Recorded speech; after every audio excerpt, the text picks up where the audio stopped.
brought you by Silver Pumps and Motors.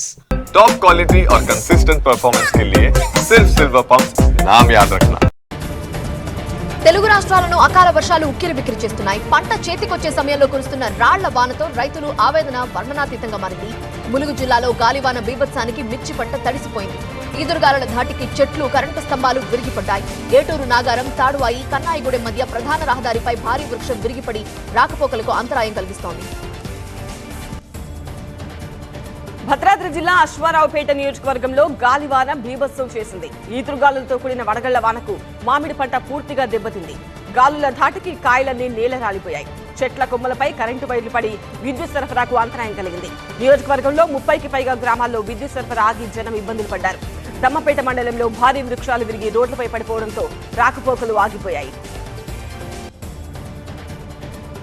Hyderabad varsity భూములపై deputy CM Bhatti Vikramarka సచివాలయంలో varsity ఉపాధ్యాయ సంఘం ప్రతినిధులతో సమావేశమయ్యారు. ఉపాధ్యాయ సంఘాల వినతి మేరకు వర్సిటీ నుండి పోలీసు బలగాలను వెనక్కి తీసుకుంటున్నట్లు చెప్పారు. బలగాలను వెనక్కి తీసుకుంటున్నట్లు వైస్ ఛాన్సలర్ బీజే రావుకు లేఖ రాశారు భట్టి. యూనివర్సిటీ ఖ్యాతిని మరింత పెంచేందుకు ప్రభుత్వం కృషి చేస్తుంది అన్నారు. ఏపీ ప్రభుత్వంతో నెట్వర్క్ ఆసుపత్రుల చర్చలు సఫలమయ్యాయి. సీఎం చంద్రబాబుతో ఏపీ ఆసుపత్రుల ప్రతినిధులు ప్రత్యేకంగా సమావేశమయ్యారు. కొంతకాలంగా పెండింగ్ లో ఉన్న ఎన్టీఆర్ వైద్య బకాయిలపై సీఎంతో చర్చించారు. పెండింగ్ బకాయిల్లో 500 కోట్లు వెంటనే చెల్లిస్తామని సీఎం చంద్రబాబు హామీ ఇచ్చారు. సీఎం హామీతో వైద్య సేవలు యథావిధిగా నిర్వర్తించేందుకు ఆసుపత్రులు రెడీ అయ్యాయి. ఆక్వారంగం సమస్యలపై ఏపీ సీఎం చంద్రబాబు నాయుడుతో భేటీ అయ్యారు ఆక్వా కమిషన్ చైర్మన్ వెంకటరమణారెడ్డి. రొయ్యల చెరువులకు కావాల్సిన నీటితో పాటు ఆక్వా రైతులను ప్రభుత్వం ఆదుకుంటుందని సీఎం భరోసా ఇచ్చినట్లు తెలిపారు. ఆక్వా సమస్యలపై భాగస్వాములతో ప్రత్యేకంగా కమిటీ ఏర్పాటు చేశామన్నారు. ఈ కమిటీ ఇతర దేశాల్లో అనుసరిస్తున్న విధానాలను అధ్యయనం చేసి ఆక్వారంగంపై భవిష్యత్తు ప్రణాళికలు రూపొందించనుంది. ఫోన్ ట్యాపింగ్ కేసులో శ్రవణ్ రావు ఇవాళ మరోసారి పోలీసుల విచారణకు హాజరవుతారు. గత అసెంబ్లీ ఎన్నికల సమయంలో వాడిన ఫోన్లు ఇవ్వాలని ఇప్పటికే శ్రవణ్ రావుకు పోలీసులు నోటీసులు ఇచ్చారు. 2 సెల్ ఫోన్లను వెంటనే అందజేయాలని ఆదేశించారు. ఫోన్ ట్యాపింగ్ తో తనకు సంబంధం లేదన్న శ్రవణ్ రావు పోలీసులకు సెల్ ఫోన్లు ఇస్తారా లేదా అనేది ఉత్కంఠగా మారింది. హాస్టల్ వెల్ఫేర్ ఆఫీసర్ల పోస్టుల్లో తప్పిదాలు నిరసిస్తూ అభ్యర్థులు ఆందోళనకు దిగారు. హైదరాబాద్ నాంపల్లిలోని టీజీపీఎస్సీ ఆఫీస్ ఎదుట నిరసన తెలిపారు. అభ్యర్థుల ఆందోళనకు మద్దతు ఇచ్చి మాట్లాడారు బీసీ పొలిటికల్ జేఏసీ చైర్మన్ రాజాల. అధికారుల తప్పు అభ్యర్థులకు శాపం కాకూడదు అన్నారు. తప్పులను సరిదిద్ది అభ్యర్థులకు న్యాయం చేయాలని కోరారు. అధికారుల తప్పుతో 11 మంది ఉద్యోగాలు కోల్పోయారని ఆవేదన వ్యక్తం చేశారు. టీజీపీఎస్సీ చైర్మన్ జోక్యం చేసుకుని సమస్య పరిష్కరించాలని కోరారు. అల్లూరు జిల్లాలో గిరిజన విద్యార్థులు కొత్త రికార్డు సెట్ చేశారు. అరకు లోయలో 21,850 మంది విద్యార్థులు 108 నిమిషాల్లో 108 సూర్య నమస్కారాలు చేసి ప్రపంచ రికార్డు సాధించారు. ప్రపంచ ఆరోగ్య దినోత్సవం వేళ ఒకే వేదికపై వేల మంది సూర్య నమస్కారాలు చేసిన విద్యార్థులను అభినందించారు వరల్డ్ రికార్డ్స్ మేనేజర్ రేబార్డ్. ఈ ఘనత సాధించేందుకు కృషి చేసిన కలెక్టర్ను ప్రశంసించారు. ఏపీలో గ్రోత్ ఫైట్ తారాస్థాయికి చేరింది. గత ఏడాది ఏపీ గ్రోత్ రేట్ 2.16% అంటూ వైసీపీ అధినేత జగన్ ట్వీట్ చేశారు. కూటమి అధికారంలోకి వచ్చాక ఏపీ గ్రోత్ ఏమాత్రం ఆశాజనకంగా లేదన్నారు జగన్. ఏపీ రుణభారం రోజు రోజుతోందంటూ ఆవేదన వ్యక్తం చేశారు. గుంటూరు జిల్లా తాడేపల్లిగూడెంలో మంత్రి లోకేష్ చిత్రపటానికి ఇళ్ల పట్టాల లబ్ధిదారులు క్షీరాభిషేకం చేశారు. ఎన్నికల్లో ఇచ్చిన హామీ ప్రకారం పేదలకు ఇళ్ల పట్టాలు అందించడంపై హర్షం వ్యక్తం చేశారు. జై లోకేష్ నినాదాలతో హోరెత్తించారు ఉండవల్లి గ్రామస్తులు. పేదలకు అండగా నిలిచిన ప్రభుత్వానికి కృతజ్ఞతలు తెలిపారు. నాగర్ కర్నూలు జిల్లా నల్లమల అటవీ ప్రాంతంలో సలేశ్వరం లింగమయ్య జాతరపై సమీక్షించారు కలెక్టర్. ఈ నెల 11 నుంచి 3 రోజుల పాటు సాగే జాతర ఏర్పాట్లపై అన్ని శాఖల అధికారులతో చర్చించారు. యాత్రకు వేలాదిగా వచ్చే భక్తులకు ఇబ్బంది లేకుండా చూడాలని ఆదేశించారు. అడవిలో భక్తులకు వైద్య శిబిరాలతో పాటు తాగునీటి వసతి కల్పించాలని సూచించారు. జాతరపై పూర్తి స్థాయి పర్యవేక్షణకు అచ్చంపేట ఆర్డీఓను నోడల్ అధికారిగా నియమించారు.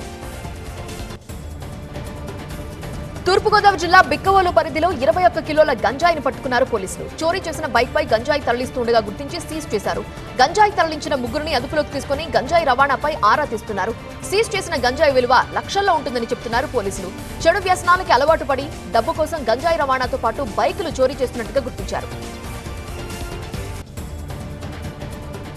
నంద్యాల జిల్లా మిడుతూరు సమ్మర్ స్టోరేజ్ దగ్గర కారులో ఒక్కసారిగా మంటలు చెలరేగాయి. ఎగసిపడిన మంటల ధాటికి కారు క్షణాల్లో తగులబడింది. నందికొట్కూరు నుండి బైరాపురం వెళుతుండగా జరిగిన ప్రమాదం నుండి కారులో ఉన్నవారు ప్రాణాలతో బయటపడ్డారు. స్థానికులు మంటలార్పేలోపే కారు పూర్తిగా తగులబడింది. మేడ్చల్ జిల్లా మేడిపల్లి పరిధిలో ఒక యువకుడు ఒంటిపై పెట్రోల్ పోసుకుని నిప్పంటించుకున్నాడు. తీవ్ర గాయాలు కావడంతో ఆసుపత్రిలో చికిత్స పొందుతూ చనిపోయాడు. యువకుడి ప్రవర్తన బాగోలేక ప్రేయసి దూరం పెట్టడంతో మనస్తాపం చెంది ఆత్మహత్య చేసుకున్నట్టు చెబుతున్నారు స్థానికులు. యువకుడి ఆత్మహత్యపై పోలీసులు భిన్న కోణాల్లో దర్యాప్తు ప్రారంభించారు. విశాఖ జ్ఞానపురం జీవీఎంసీ 4వ జోన్ కార్యాలయంలో ఏసీబీ అధికారులు సోదాలు చేశారు. ఓ బాధితుడి నుండి 20,000 లంచం తీసుకుంటున్న data entry operator Chandrasekhar, public health supervisor వెంకటరమణను రెడ్ హ్యాండెడ్ గా పట్టుకున్నారు. మరణ ధృవీకరణ పత్రం కోసం లంచం ఇవ్వటం ఇష్టం లేని బాధితులు ఏసీబీని ఆశ్రయించడంతో అధికారులు ప్లాన్ చేసి ఇద్దరిని అదుపులోకి తీసుకున్నారు. నెల్లూరు జిల్లా కోవూరు మండలంలో దొంగలు హల్చల్ చేస్తున్నారు. తాళం వేసిన ఇళ్లు కనిపిస్తే చాలు దోచేస్తున్నారు. కోవూరు శాంతినగర్ లో 3 ఇళ్లలో చోరీకి తెగబడ్డారు. సీసీ కెమెరాలు ఉన్న దొంగలు తమ పని చేసుకుపోవడంపై స్థానికులు ఆందోళన వ్యక్తం చేస్తున్నారు. బాధితుల ఫిర్యాదుతో దర్యాప్తు ప్రారంభించారు పోలీసులు.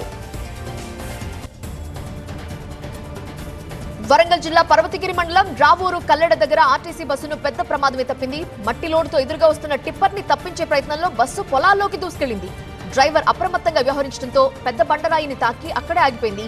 టిప్పర్ను తప్పించుకుంటే భారీగా ప్రాణ నష్టం ఉండేదని ప్రయాణికులు చెబుతున్నారు. బస్సు డ్రైవర్ సమయస్ఫూర్తిని అభినందించారు.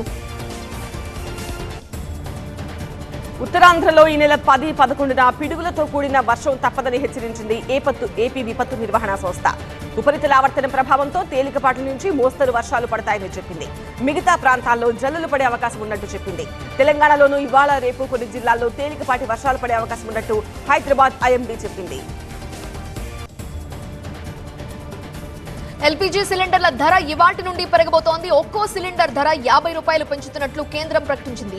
గృహ వినియోగ సిలిండర్ ధరతో పాటు ఉజ్వల సిలిండర్ ధర కూడా పెరగనుంది. పెట్రో కంపెనీలు భరిస్తున్న నష్టంతో పోలిస్తే ఈ పెంపు చాలా తక్కువని పెట్రోలియం శాఖ మంత్రి హర్దీప్ సింగ్ పూరి అన్నారు. పొరుగు దేశాలతో పోలిస్తే ఎల్పీజీ సిలిండర్ ధర చాలా తక్కువ అన్నారు.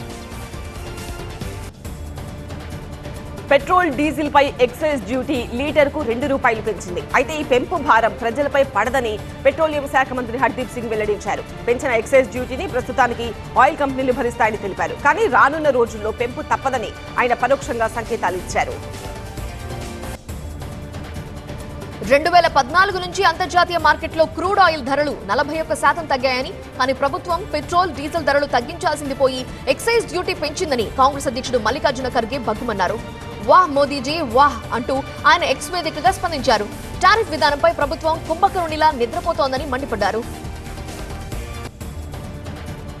సరిహద్దుల్లో భద్రత పెంచేందుకు ప్రభుత్వం కట్టుబడి ఉందని కేంద్ర హోంమంత్రి అమిత్ షా అన్నారు. దేశాన్ని కాపాడడంలో బీఎస్ఎఫ్ బలగాలు ముందు వరుసలో ఉన్నాయని కొనియాడారు. జమ్మూ కాశ్మీర్ కథువాలోని వినయ్ సరిహద్దులో బీఎస్ఎఫ్ సిబ్బందితో ఆయన మాట్లాడారు. బీఎస్ఎఫ్ ను బలోపేతం చేసేందుకు అత్యాధునిక సాంకేతిక పరిజ్ఞానాన్ని అందుబాటులోకి తెస్తామని అమిత్ షా ప్రకటించారు. సుప్రీంకోర్టు తీర్పుతో ఉద్యోగాలు కోల్పోయిన టీచర్లతో బెంగాల్ సీఎం మమతా బెనర్జీ సమావేశమయ్యారు. వారి ఉద్యోగాలు కాపాడేందుకు తమ ప్రభుత్వం ఆలోచన చేస్తోందని హామీ ఇచ్చారు. అందరూ తిరిగి విధుల్లో చేరాలని పిలుపునిచ్చారు. తాను జీవించినంత వరకు ఎవరి ఉద్యోగాలు తీయరని ప్రకటించారు. సుప్రీంకోర్టు తీర్పును తాను అంగీకరించడం లేదని స్పష్టం చేశారు. ఇలా అన్నందుకు తనను జైలుకు పంపినా భయపడను అన్నారు మమత. పంటలకు కనీస మద్దతు ధరలకు చట్టబద్దమైన హామీ కావాలన్న తమ డిమాండ్ను ప్రభుత్వం అంగీకరించేంత వరకు తమ ఆందోళన కొనసాగుతుందని రైతు నేత జగదీప్ సింగ్ డల్లేవాల్ స్పష్టం చేశారు. మే 4న కేంద్ర ప్రభుత్వ ప్రతినిధులతో చర్చల్లో తాము పాల్గొంటామని ఆయన వెల్లడించారు. 130 రోజులు చేసిన నిరవధిక దీక్షను డల్లేవాల్ విరమించారు. అవినీతికి పాల్పడుతున్న బెంగాల్ సీఎం రాజీనామా చేయాలని డిమాండ్ చేస్తూ విపక్ష నేత సువేందు అధికారి కోల్కతాలో అసెంబ్లీ ఎదుట నిరసనకు దిగారు. టీచర్ల నియామక కుంభకోణంలో ప్రధాన లబ్ధిదారు మమత అని ఆరోపించారు. ఆమె మేనల్లుడు 700 కోట్ల రూపాయలు ముడుపులు అందుకున్నారని సువేందు అధికారి తెలిపారు. పార్టీ ప్రధాన కార్యదర్శిగా పార్టీతో పాటు పొలిట్ బ్యూరో, సెంట్రల్ కమిటీకి విధేయుడిగా ఉండాల్సిన బాధ్యత తనపై ఉందని సిపిఎం కొత్త ప్రధాన కార్యదర్శి మరియం అలెగ్జాండర్ బేబీ తెలిపారు.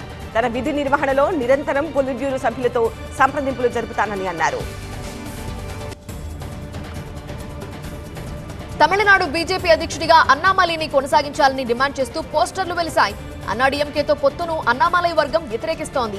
అన్నామలైని తొలగిస్తేనే పొత్తు అంటూ అన్నాడీఎంకే ఆ పొత్తు వద్దని పోస్టర్లో రాశారు. అన్నామలై కోసం నిరవధిక దీక్ష చేపడతామని ఈ పోస్టర్లలో హెచ్చరిక కూడా ఉంది. హర్యానాలోని సిర్సాకు చెందిన ఒక సెలూన్ యజమానికి ఆదాయ పన్ను శాఖ ఊహించని షాక్ ఇచ్చింది. 37,87 రూపాయలు చెల్లించాలని నోటీస్ రావడంతో ఆయన వణికిపోతున్నారు. రోజుకు తన సంపాదన 500కు మించదని తెలిపారు. పోర్చుగల్లో పర్యటనకు వచ్చిన రాష్ట్రపతి ద్రౌపది ముర్ముకు ఆ దేశ అధ్యక్షుడు మార్సెలో స్వాగతం పలికారు. రాజధాని లిస్బన్ లో పోర్చుగల్ సైన్యం సమర్పించిన గౌరవ వందనాన్ని రాష్ట్రపతి స్వీకరించారు. పోర్చుగల్ అధ్యక్షుడితో ఆమె చర్చలు జరిపారు. భారత్, పోర్చుగల్ మధ్య చారిత్రక సంబంధాలున్నాయని, ఇప్పుడు అవి ఆధునిక రూపం సంతరించుకుని అభివృద్ధి చెందుతున్నాయని రాష్ట్రపతి అన్నారు. మరో సౌత్ డైరెక్టర్ బాలీవుడ్ ఎంట్రీకి రెడీ అవుతున్నారు. రీసెంట్ గా డాకు మహారాజ్ సినిమాతో సూపర్ హిట్ అందుకున్న బాబీ బాలీవుడ్ టాప్ హీరో హృతిక్ రోషన్ తో సినిమా చేయబోతున్నారు. ప్రెసెంట్ వార్ 2 వర్క్ లో బిజీగా ఉన్న హృతిక్ ఆ తర్వాత స్వీయ దర్శకత్వంలో క్రిష్ 4 ను రూపొందించబోతున్నారు. ఐపీఎల్లో ఆఖరి వరకు నువ్వా నేనా అన్నట్లు సాగిన పోరులో ముంబై ఇండియన్స్ పై రాయల్ ఛాలెంజర్స్ బెంగళూరుతో పై చేయింది.